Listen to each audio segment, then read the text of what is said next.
listahan sa bulsa, mga pangarap na simple. Bagong damit, di gatas sa tubig na pipiliin. Bawat parehang naipon sa maghapong kayod ay para sa anak na siyang lakas ng kanyang loob. May munting anghel na mayawti sa tahanan, ngiting kanyang baon sa bawat paghahanap buhay.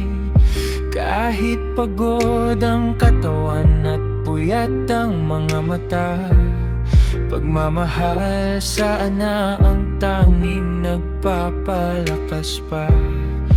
Hindi niya inakalang ang gabing iyon magiging wakas ng kanyang panahon. Isang hakbang lang sa gitna ng dilim, nagbago ang bukas sa isang iglap din.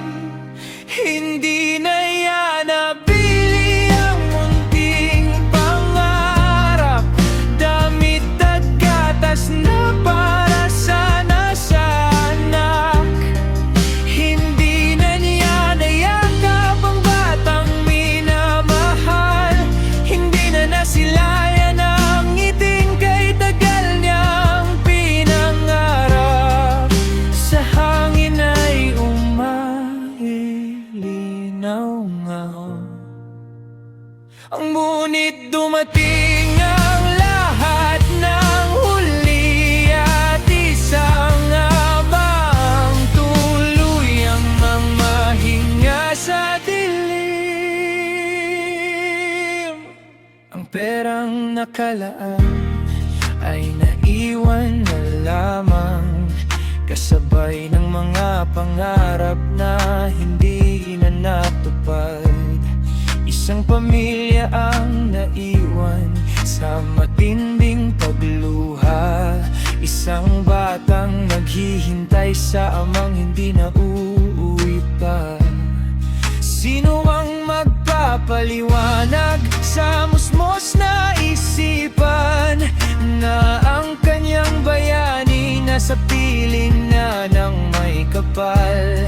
Ang bawat laruan, bawat yakap na inaasam, mananatiling alaala lamang.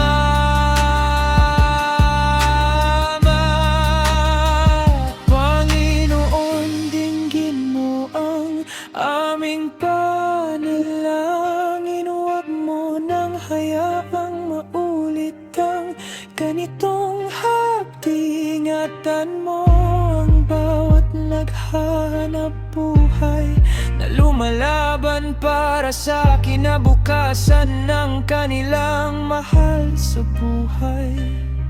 Hindi lahat ng bayani ay may medalya sa dibdib, may mga tahimik na lumalaban kahit sugatan ng dibdib.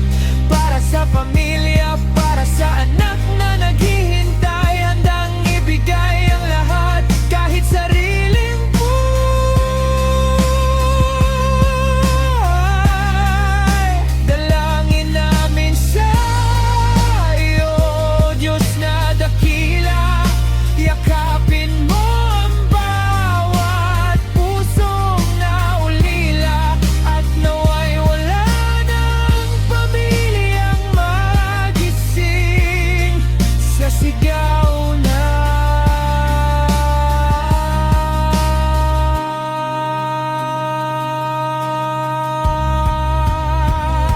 tunay uwi sa katahimikan puno ng dalamhati.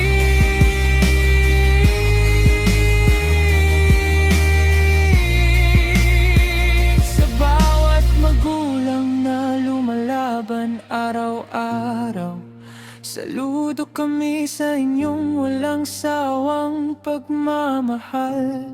At sa mga nawala habang naghahanap buhay, Hindi kailanman malilimutan ng inyong sakripisyo, ilaw.